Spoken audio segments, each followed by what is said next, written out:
I had no idea what I was getting myself into when I decided to spend time at my Uncle Carlos's farm. All my childhood, I listened to the stories of ghosts and creepy myths about creatures. It didn't prepare me for what lay in store. The Skinwalker was a creepy realization of an old Native American legend. Let me tell you my story, and I hope you can feel the fear and tension we were living through. The large Silva farm on the outskirts of Flagstaff, Arizona, had always been a retreat. The place was massive, surrounded by open fields and dense forest. The wind would cut through you, bringing a strange chill. Even with the sun shining, there was a dark feeling about the farm, as if something unseen was watching us. When I reached there, I thought all was not well. Mom, Joanna 42, Dad, Marcos 45, brothers Paulo 15, and Lucas 6. The first nights were distressing, that eerie sound of snapping branches in the woods with distant grunts. Now and then, breaking the silence at the farm would be a scream from an animal. Our dog, Rex, disappeared without a trace on the third night. We searched everywhere, but there was nothing. That's when we knew something was seriously wrong. That time, the night I walked towards the forest, I saw something weird inside. It was like a man, but there was something deeply wrong in it. Its movements were jerky, animal-like. If I got closer, that thing would vanish into the dark. I ran back to the house in terror, but my family didn't believe me. They thought I was seeing things until they began experiencing sightings. We began calling the police when the sightings were too near, and our livestock would disappear. The police conducted a sweep in the vicinity, and nothing was found, but they sensed the dense atmosphere and became way too cautious. One of them was muttering that he had heard something related to the Skinwalker stories nearby, which just gave rise to further fear inside us. The entire time, things became more and more tense. We would repeatedly see this thing in the middle of the night. The farm animals began acting most abnormally, almost as if something devilish had gotten into them. Our horses stopped wanting to go outside the stable and whinnied like they had lost their minds. The chickens stopped laying. There was one night that thing did try to break in, and I swear this had to be the most terrifying of all nights. The banging on the door was so violent, and the screaming that came through was not any kind of human voice. We locked all of our doors and windows, but fear was just prevalent all over the place. We stayed awake into the morning, praying that this creature would not come in. At last, during dawn, the banging ceased, though we knew we were unsafe. The next day, we found some weird footprints around the house. They were huge, so much outside what was to be considered normal. Also, you could see claw marks on the walls and doors, which only meant something tried to force its way in. All that, well, it just made us think we are dealing with a skinwalker, some kind of creature that can change shape and act like other living beings. After that night, we both agreed that it was time to go away from the Silva farm. We picked up our stuff and moved out of that place. It had been the best, but had turned into a living nightmare. And before we knew it, we were on the road again, leaving it behind. I looked over my shoulder at the farm and had that overwhelming sense of relief mixed with sorrow. In the shadows, something sinister waited for its next victim. We could feel it. It's true not only for me but for my family as well, that it really was memorable. A skinwalker, a legend to us, suddenly became a very real, poignant instance that we were never going to forget. A chill always runs down my spine whenever I think of that period. I realize that we have mysterious events that occur, and sometimes you just have to run. At my uncle's farm, he always had a rifle beside him at all times for security reasons, something I never found out why.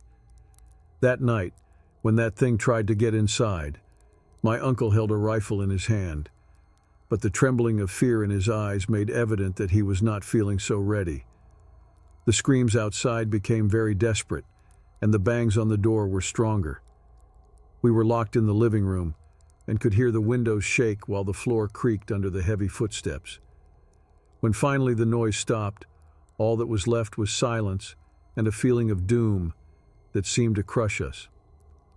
My little brother Lucas had nightmares almost every night. He would scream that the man from the forest would get him. We tried to comfort him, but our fears made it hard to soothe his truly. That feeling, until we saw the thing lurking by the barn again, brought a certainty that our days at the farm were numbered. Convinced that we couldn't stay, we secretly planned our departure out of the fear that a show of movement would lure it back to the house. The night before our departure, we thought of spending the whole night in the living room. We were too scared to sleep. Outside, the full moon shone, illuminating everything it possibly could. Shadows seemed to be dwellings of everything evil. There was no banging, no screaming. Just the deadly silence was suffocating. We were both grateful and indeed relieved to see the morning coming, feeling that we had survived another night. As soon as the light broke forth, there was no question about it. We bundled everything into the car and made a beeline out. The dirt road out of that farm never seemed so far long, and with every passing mile, the weight seemed to lift just a little from our shoulders. Then, months afterward, we began hearing from some other locals about the strange thing they saw in the area. Some considered it a spirit. Others attributed the form to a skinwalker. Still, everyone agreed at one point. Something evil was there. We never went back to the farm, and it stood abandoned, a haunting reminder of a nightmare that we tried to leave behind. Up to this very day, when night descends and leaves me alone, I remember those days at Silva Farm, and an eerie sensation creeps over me. There are things in this world that humanity shall never fully understand. Maybe it's better that way. Some legends are absolute, and living to tell the tale is proof enough. Please like and subscribe if you are enjoying.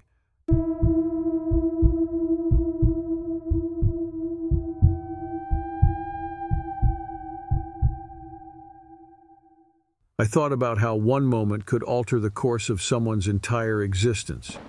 Just 4 of us, my spouse, 2 children, and me, as it seems, my husband, father, my wife, mother. It was situated in a building at the middle part of tranquility of Kansas lands far away from any cities around. Where the night gets dark, oh so dark, the only sounds are the call of an owl now and then, or the wind moving through the cornfields. Everything was normal, but that changed after the odd animal came. It started with misplaced little things, unexplained noises.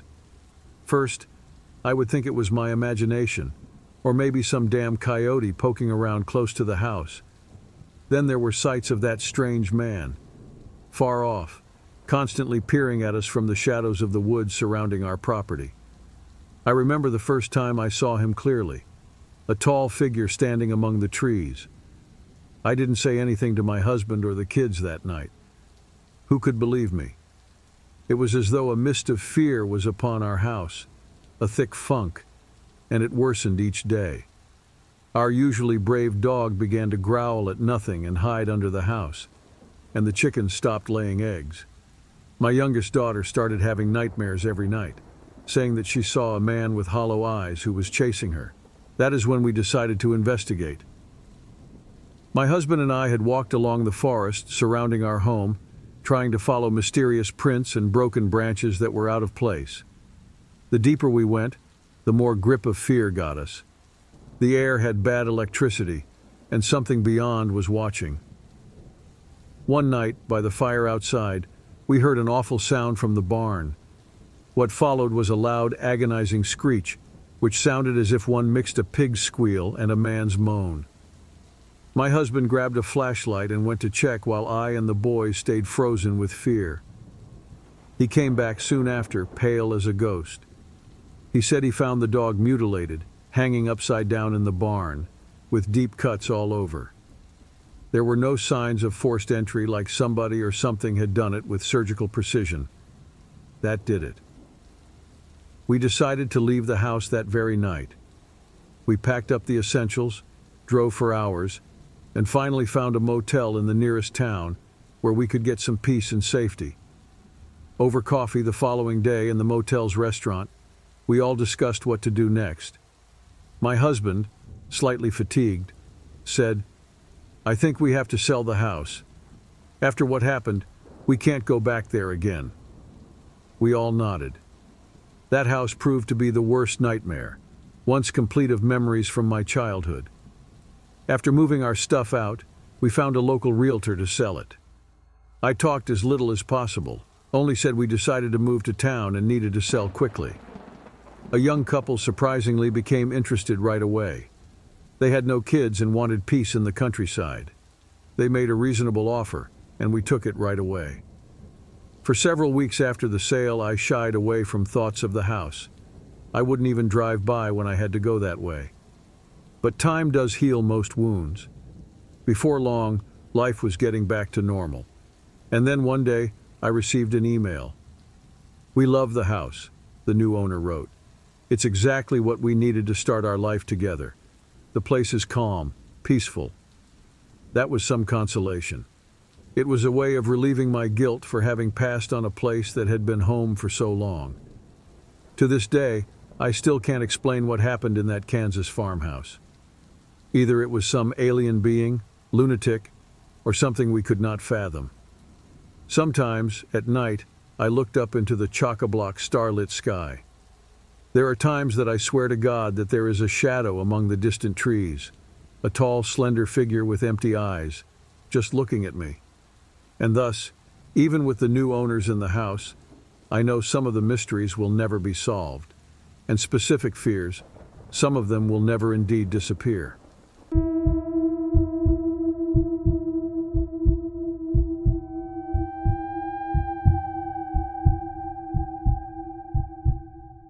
What I am going to tell you is really scary. As these occurrences were happening, I can say without doubt that nothing has ever made me to be more afraid. It was well nigh midnight in the quiet village of Sleepy Hollow, situated in New York State. There was nothing to be heard but the distant chirping of crickets now and then, or perhaps the rustling of leaves by the breeze, which yet we felt no wind. At this hour the sky was clouded with a slight drizzle that increased our general sense of insecurity and dimmed our sight of the town's definite features, just enough for it to become a place of nightmare. It all started with rumors in the dark corners of Sleepy Hollow. Scary stories spread quickly throughout the town. People talked about a macabre creature, a huge animal that looked like a giant pig, spotted on dirt roads at night. The most disturbing part? It stood on two legs, walking like a human, and must have weighed over 500 kilograms. Residents swore they had seen that grotesque being, always on the darkest and quietest nights. At first, few believed the stories. They seemed like exaggerations from fertile minds, perhaps influenced by the isolation and quietness of country life. John, a local farm worker, was one of the first to report an encounter with the giant pig. He was a simple man, and everybody knew he was honest and hard-working. One evening after a very busy day at work, John had an experience that completely altered his life. John spoke in a frightened voice. "It was on my way back in the dead of night. It looked like a huge pig, but it was standing far away on the dirt road. I froze in fear. It looked at me with those bright, almost human eyes. I have never felt such terror in my life." John's detailed description sent chills down the spines of everyone who heard his story. The giant pig was now a real threat in the minds of the residents. The local police began receiving frequent calls. Night patrols were intensified, but no concrete clues were found. Even under the glare of flashlights, the police found only strange footprints, and the feeling that something was watching them from the shadows. Fear spread like a dense fog, affecting every resident. The unknown has always been the perfect fuel for the deepest terror. Life in the town was never the same. Children were now afraid to play outside, and adults avoided the isolated roads at all costs. Parents kept their children indoors after nightfall, locking doors and windows with extra care. Traumas left deep scars on the community. Superstitions about the giant pig intertwined with daily life, shaping new routines and behaviors. Neighbors became more cautious and suspicious. The sense of safety was replaced by the constant feeling of being watched. No one went out at night without an urgent reason, and even the most skeptical began to listen to the stories. As the mystery persisted, macabre details emerged. Old reports of encounters with similar creatures resurfaced, feeding the collective fear. Some older residents recalled stories told by their grandparents about a similar creature that terrorized the region decades ago. The details were vague, but the parallels were undeniable. Horror stories from neighboring towns echoed in the memories of the residents, creating a web of interconnected legends lost in the darkness. Each new story added a layer of fear and mystery, making the giant pig almost mythical. But for the residents of Sleepy Hollow, it was very real. One night, the town was shaken by a terrifying scream. A young woman, Sarah, was returning from a date when she saw the creature. It was standing in the middle of the road, she said, still in shock. It was almost 2 meters tall, with thick, dirty fur. Its eyes. Those eyes were like black holes, full of malice. It saw me and started walking toward me. I ran like never before. The police were called, and once again, they found only footprints.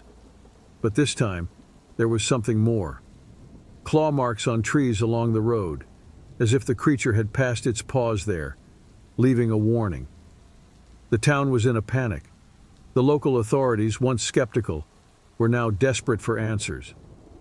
They called Dr. Matthew Harris, a cryptozoology expert, hoping he could shed some light on the mystery. Harris, a middle-aged man with a reputation for solving inexplicable cases, arrived in town with a mix of skepticism and curiosity. He interviewed residents, examined footprints, and the marks on the trees. After a week of investigation, Harris insisted that the creature was anything but ordinary. We are used to natural principles, but if this is real, it's really going beyond us. It may be a kind we have never met before, or maybe even worse, he said. The days passed, and the tension only grew. Then one night, during a patrol, the police finally had a glimpse of the creature. "We were on the main road when we saw something moving among the trees," reported Officer Thompson. "It was huge, walking on 2 legs. We tried to get closer, but it disappeared into the forest before we could do anything." That encounter was enough to convince even the most skeptical that something truly frightening was on the loose. The authorities decided to organize a large search involving all the available men. Armed with pistols, hunting rifles, and shotguns, they set out into the forest hoping to capture the creature. The search lasted all night. The sound of footsteps on the foliage and the murmurs of the men echoed through the forest. Fear was present in every corner. But despite all efforts, the creature seemed to have vanished. They couldn't find anything beyond strange footprints. Only silence and the feeling of being watched remained. The mystery of the giant pig on the dirt roads remains unanswered. The terror persists, leaving emotional scars that will never completely fade. Sleepy Hollow was never the same again.